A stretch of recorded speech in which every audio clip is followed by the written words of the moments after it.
Today we are making a classic dish that everybody loves. I mean, who doesn't love peach cobbler? And of course, we're making it gluten-free. Here's what you'll need for the peach base. The only thing you'll probably have to pick up is just a couple bags of frozen peaches. I love that this recipe uses frozen peaches. It makes it so easy. For the peach base, spread out your frozen peaches. There's no need to thaw them. Sprinkle with white sugar and brown sugar for a caramely flavor. A little cornstarch, which will act as a thickener, and if you can't do corn, that's fine. You can do arrowroot powder instead.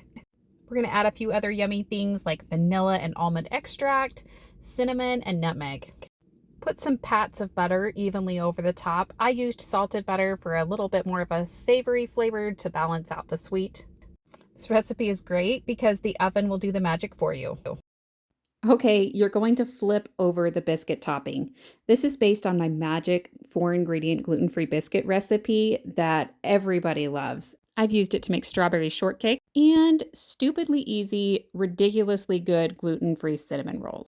Okay, enough about the biscuits. Here's what you'll need. Yep, that's it. Gluten-free flour, baking powder, salt, a little more sugar, and some heavy cream. This is the flour that I use. It's called Cup for Cup, and you can find it at just about any grocery store or online. It is certified gluten-free and works so well in this recipe. Go ahead and stir the dry ingredients together. Then you can add the sugar and stir that in. And here comes the magic ingredient, heavy whipping cream. No need for the pastry blender and cutting in butter. Just stir in the cream and a little bit of vanilla. The dough should be really sticky, just like this. Once the peaches have baked for 20 minutes, you're going to take them out, stir them, and up the temperature to 425.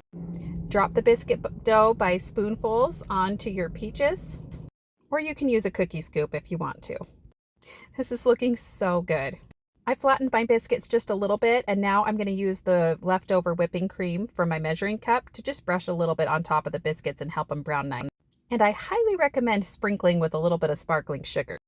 Bake a little longer. Wow, doesn't that just look so good? You have a caramely syrup covering those peaches. You have tender biscuits with a golden brown top that's a little bit crispy. Oh, you guys, you are gonna love this. Of course, the best way to serve a good peach cobbler is with a scoop of vanilla ice cream. So what are you waiting for? Grab this recipe on thereislifeafterwheat.com. Thank you so much for watching. Be sure to drop any comments that you have below and hit that subscribe button. See you next time.